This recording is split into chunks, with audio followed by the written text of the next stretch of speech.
Dr. Zach is back from the MUHC, ER physician.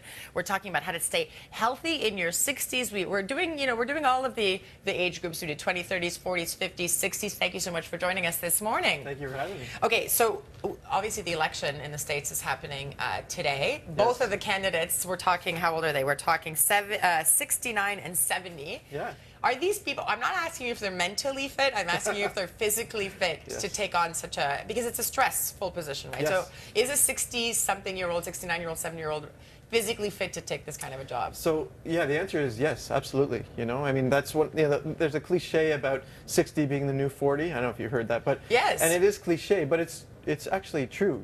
People in their 60s are very vital, and these two people are a great example of it. I mean, a lot of people couldn't handle the hours that they're pulling and the stress that they're taking in, but they're doing great, and I think that's true. Age is really another cliche. Age is just a number, but it's true. I see people in their 80s who are running marathons, and I see people, unfortunately, in their 40s who are quite ill, and some of it we can't control, but a lot of it is lifestyle, right? Exactly. Okay, so let's talk. We prepared some information. Okay, so things that you need to stay healthy in your 60s. First of all, you need a doctor, and you and I have had this conversation before, because you know that there aren't a lot of you going around and a lot of you taking new patients. So, okay, we said need. There it is. So you need a doctor for screenings, medical issues, and medication if something comes up. Okay, so if you don't have a doctor, what should you be doing? Going into clinics or? Yeah. So. They're out there. I know there aren't enough of us, but they're out there. And sometimes people say they don't have a doctor, but they haven't really tried to find one. Once you're in your 60s, and also I see a lot of people who say, I haven't seen a doctor in 20 years. Right. Sometimes that's good. Sometimes that means they're healthy. Sometimes they really should have seen a doctor 10 or 15 years ago. And so they just priority, though, in your 60s is if you don't have one already, you need a doctor. And another interesting thing we brought up is a pharmacist. And I think a lot of people forget the pharmacist. Know your pharmacist. Why is that important?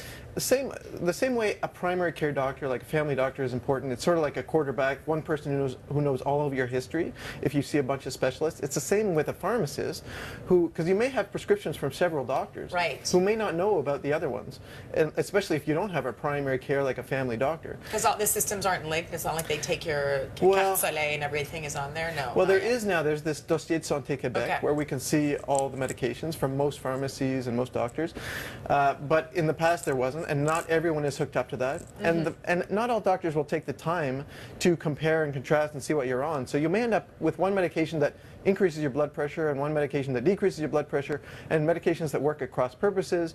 And a lot of, I don't know the percentage, but a very high percentage of people who actually come to the emergency department are there because of medication side effects. Really? Okay, so something to keep in mind. If you don't know your pharmacist, get to know your pharmacist. Let's talk about what are the issues now that can come up in your 60s. It's very depressing to say, but what are the killers in the 60s? We have that board, we have that information on your screen.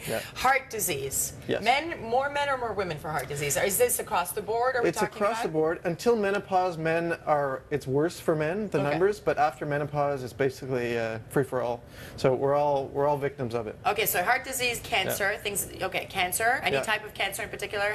Depends on, for men, sort of prostate, colon for both men and women, and in women, actually men and women, lung and breast cancer in women specifically. Okay. Respiratory disorders, is that all linked to lifestyle as well? Are we talking emphysema and things like that due to smoking? Largely, like the vast majority, yes. Smoking is a big one. And for cancer as well, of course. And cardiovascular disease, stroke and heart attack. All linked to cigarettes. All cigarettes. Put the pack down, everyone. Diabetes now, we're talking type 2. Yesterday we talked about type 1 on the show. Oh, good. So type 2 diabetes, is that what you're referring to? Is that linked to obesity? Type 2, yes. Okay. Type 2 is linked to obesity, and in fact, people know that diabetes is linked to obesity, and probably people know that heart attack and stroke are linked to obesity, but a number of cancers also are linked to obesity, absolutely. Like what? What are we talking about? Breast cancer, and a number of and colon cancer, and a number of cancers are also linked to diet.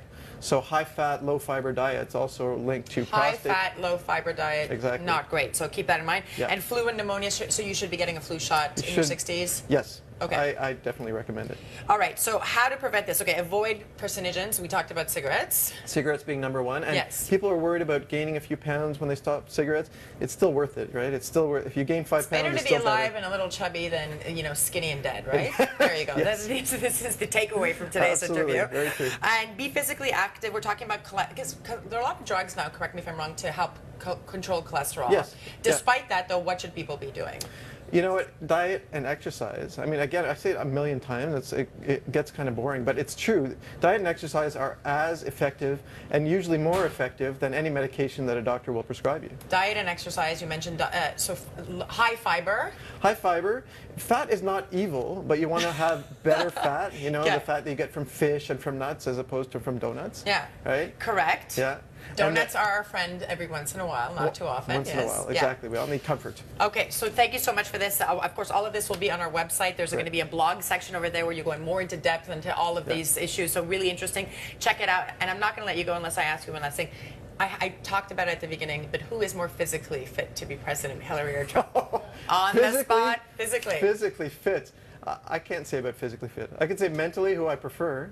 You can say that. Oh, Hillary all the way. Okay, all right. All Dr. Zach, oh my God. Thank you so much for joining us this morning. Again, all of the information on our website. Stay tuned. You're watching BT.